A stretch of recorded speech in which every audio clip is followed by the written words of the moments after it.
મહારાજ અઠવાડિયું રોકાણા કાળા તળાવે તેરા અને સ્વામિનારાયણ ભગવાન.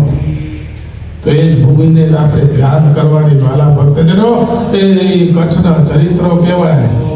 અને સ્વામિનારાયણ ભગવાનને એટલે મુક્તાનંદ સ્વામી હતા ને, મુક્તાનંદ સ્વામી એટલે સુંદરજી સુતારને સાધુ કરી નાખ્યા સ્વામિનારાયણ ભગવાન સરદાર.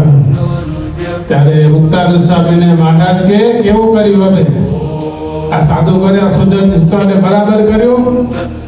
ત્યારે મુક્તાનંદ સ્વામી કે બીજું તો બધું સારું કર્યું, ભલે સાધુ કર્યા પણ અમારામાં કચ્છમાં જે શાંતિ મળે ને, હવે શાંતિ ગઈ અમારી કે.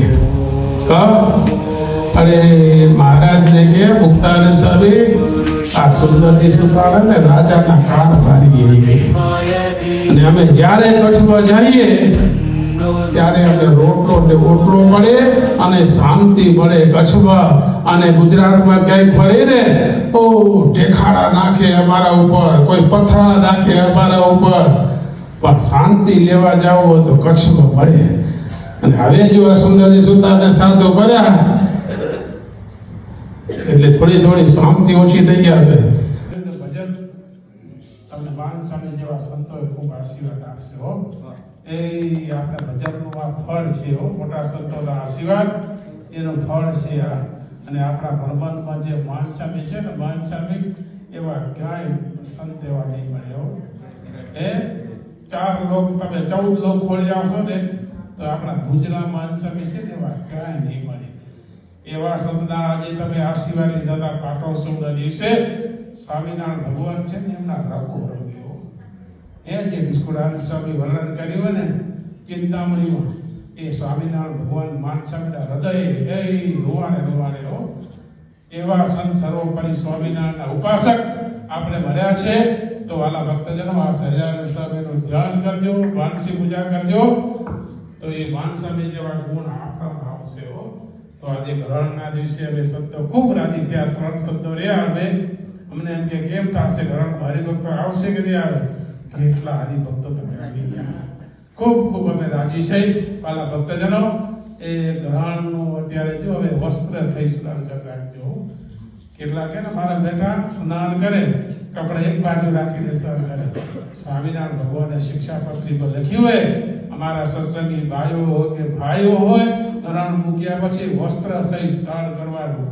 અને ગ્રસ્ત હોય, ગ્રસ્તાશ્રમ હરિભક્ત હોય ને યથાશક્તિ દાન પૂર્ણ કરવાનું. છેલ્લી બાકી ગાયને એકને ચાપ નાખજો, તો ગરીબને કંઈક દેજો, એ સાધુ સંતને જમા, બ્રાહ્મણને જમાડજો. અને ભાઈઓ હોય ને, ભાઈઓ એની પાસે ધન ન હોય, ખબર છે તમને? ભાઈઓ છેલ્લી બાકી શું કરજો? તુલસી કેરે પાણી રેડજો, તોય તમને પુણ્ય મળશે હો. એ દાન પુણ્ય છે. તુલસી કેરે પાણી આપો, ગાયને પાડે ચાર આપો, બધું પુણ્ય હોય. તો આ ગ્રહણ મૂક્યા પછી ગ્રસ્ત હોય યથાશક્તિ દાન પૂર્ણ કરવો.